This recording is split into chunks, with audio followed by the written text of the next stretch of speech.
ഈ ലോകത്തിലെ ഏറ്റവും മികച്ച ഫാർമസ്യൂട്ടിക്കൽ കമ്പനി ഏതാണെന്ന് ചോദിച്ചാൽ, എന്ന് പറഞ്ഞാൽ ഏറ്റവും മികച്ച ഏത് രോഗത്തിൽ നിന്നും പുറത്തു കടക്കാൻ നമ്മളെ സഹായിക്കുന്ന മരുന്നുണ്ടാക്കുന്ന കമ്പനി ഏതാണെന്ന് ചോദിച്ചാൽ നിങ്ങളുടെ മനസ്സിൽ ചിലപ്പോൾ വരുമായിരിക്കും അമേരിക്കയിലായിരിക്കും, യൂറോപ്പിലായിരിക്കും അങ്ങനെ ഒരു കമ്പനി എന്നുള്ളത്.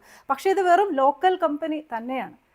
ഞാനും നിങ്ങളുമൊക്കെ കൊണ്ടു നടക്കുന്ന ഈ ശരീരം തന്നെയാണ് ആ മികവുറ്റ ഫാർമസ്യൂട്ടിക്കൽ കമ്പനി, മരുന്ന് കട. ഏത് രോഗത്തിൻ്റെ അവസ്ഥയിൽ നിന്നും പുറത്തു കടക്കാനുള്ള മരുന്ന് ഉൽപ്പാദിപ്പിക്കാൻ ശേഷിയുള്ള സംവിധാനങ്ങളുമായിട്ട് തന്നെയാണ് ദൈവം നമ്മുടെ ശരീരങ്ങളെ സൃഷ്ടിച്ചിരിക്കുന്നത്. ഇത് മനസ്സിലാക്കിയത് കൊണ്ട് തന്നെയാണ് ദാവീദ് 139 സങ്കീർത്തനം 14 വാക്യത്തിൽ പറഞ്ഞിരിക്കുന്നത്, നീ എന്നെ എൻ്റെ അമ്മയുടെ ഉദരത്തിൽ മെനഞ്ഞിരിക്കുന്നു, ഭയങ്കരവും അതിശയകരമായിട്ട് നീ എന്നെ സൃഷ്ടിച്ചിരിക്കുന്നു, അതിനാൽ ഞാൻ നിന്നെ പ്രശംസിക്കുന്നു, സ്തോത്രം ചെയ്യുന്നു. I am fearfully and wonderfully made. I am fearfully and wonderfully made. ഈ വണ്ടർഫുള്ളി അല്ലെങ്കിൽ അതിശയകരമായിട്ട് സൃഷ്ടിച്ചിരിക്കുന്നു എന്ന് പറഞ്ഞത് പൊടിയിൽ നിന്നും മാജിക് ചെയ്ത് ഇങ്ങനെ സൃഷ്ടിച്ചു എന്നതിനെക്കുറിച്ചൊന്നുമല്ല. വലിയ രോഗശേഷി അല്ലെങ്കിൽ രോഗത്തിൽ നിന്ന് മുക്തി നേടാനുള്ള ശേഷി ഉള്ള സംവിധാനങ്ങളുമായിട്ട് തന്നെയാണ് ദൈവം സൃഷ്ടിച്ചിരിക്കുന്നത്. ചില കാരണങ്ങൾ കൊണ്ട് ഇത് സംഭവിക്കാതെ വരുമ്പോൾ, ഇതിന് ചെറിയ മുടക്കങ്ങളൊക്കെ വരുമ്പോഴാണ് സിംറ്റംസും രോഗങ്ങളും സിക്നസ്സും ഒക്കെ നമ്മുടെ ശരീരത്തിൽ പ്രത്യക്ഷപ്പെടുന്നത്. ഇത് പക്ഷേ വെറും ടെമ്പററി ആയിട്ടുള്ളൊരവസ്ഥയാണ് എന്നത് പലരും മനസ്സിലാക്കുന്നില്ല. മരുന്നുകൾക്ക് നമ്മുടെ ശരീരത്തിൽ പ്രവർത്തിക്കുന്നതിന് ഒരു പരിധിയുണ്ട്. ഈവൻ ഡോക്ടേഴ്സ് മരുന്ന് പ്രിസ്ക്രൈബ് ചെയ്യുമ്പോൾ പോലും അവർ ചെയ്യുന്ന ടെസ്റ്റിൻ്റെ അല്ലെങ്കിൽ ഡയഗ്നോസിസ് റിപ്പോർട്ടിനൊക്കെ അനുസരിച്ച് മാത്രമാണ് മരുന്ന് പ്രിസ്ക്രൈബ് ചെയ്യുന്നത്. പക്ഷേ ഒരാളുടെ ശരീരത്തിനെക്കുറിച്ച്, ശരീരത്തിൻ്റെ അവസ്ഥയെക്കുറിച്ച് മുഴുവൻ പഠിക്കാനൊന്നും ആർക്കും പറ്റത്തില്ല. ഒരു ടെസ്റ്റ് കൊണ്ടും ഇതൊന്നും കാണാൻ പറ്റത്തില്ല, അറിയാൻ പറ്റത്തില്ല. ഇതുകൊണ്ട് തന്നെ ഡോക്ടേഴ്സിൻ്റെ അല്ലെങ്കിൽ മരുന്നുകളുടെയൊക്കെ പരിധി നമ്മുടെ രോഗശാന്തിക്ക് ഒരു തടസ്സമാകും.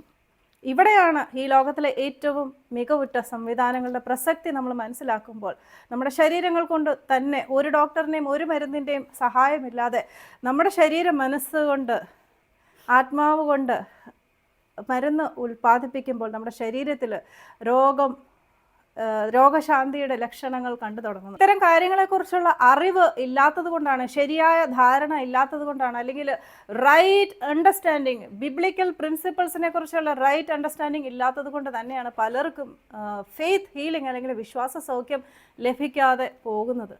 വെറും പ്രാർത്ഥനകൾ കൊണ്ടും ഉപവാസങ്ങൾ കൊണ്ടും മാത്രം ഫെയ്ത്ത് ഹീലിംഗ് ലഭിക്കുന്നില്ല. ശരിയായ ധാരണ, അപ്പച്ചൻ്റെ പുസ്തകങ്ങളെക്കുറിച്ചുള്ള, അപ്പച്ചൻ്റെ പ്രിൻസിപ്പിൾസിനെ കുറിച്ചുള്ള ശരിയായ ധാരണ നിങ്ങൾക്കുണ്ടാകുമ്പോൾ നിങ്ങൾ രോഗശാന്തിയുടെ പകുതി വഴിയിൽ അപ്പാടെ എത്തുന്നു. മരുന്നും ഡോക്ടറിൻ്റെയും സഹായമില്ലാതെ ശരീരം എങ്ങനെ സൗഖ്യം പ്രാപിക്കും, ഏത്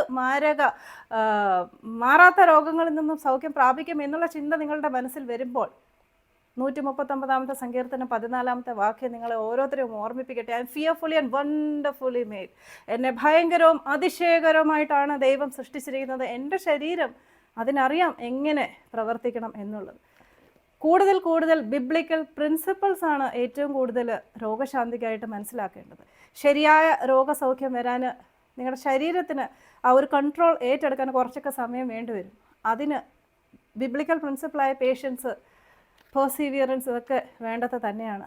ഇങ്ങനെ പല കാര്യങ്ങൾ നിങ്ങൾ അണ്ടർസ്റ്റാൻഡ് ചെയ്ത് മനസ്സിലാക്കി ചെയ്താൽ ഒരു കാശും കൊടുക്കാതെ, ഒരു മരുന്നും കഴിക്കാതെ, ഒരു സൈഡ് ഇഫക്റ്റും ഇല്ലാതെ നിങ്ങൾക്ക് രോഗത്തിൽ നിന്നും ഭേദമാകാൻ കഴിയും. So come fall in love with Jesus and fall in love with അപ്പച്ചൻ്റെ പുസ്തകം.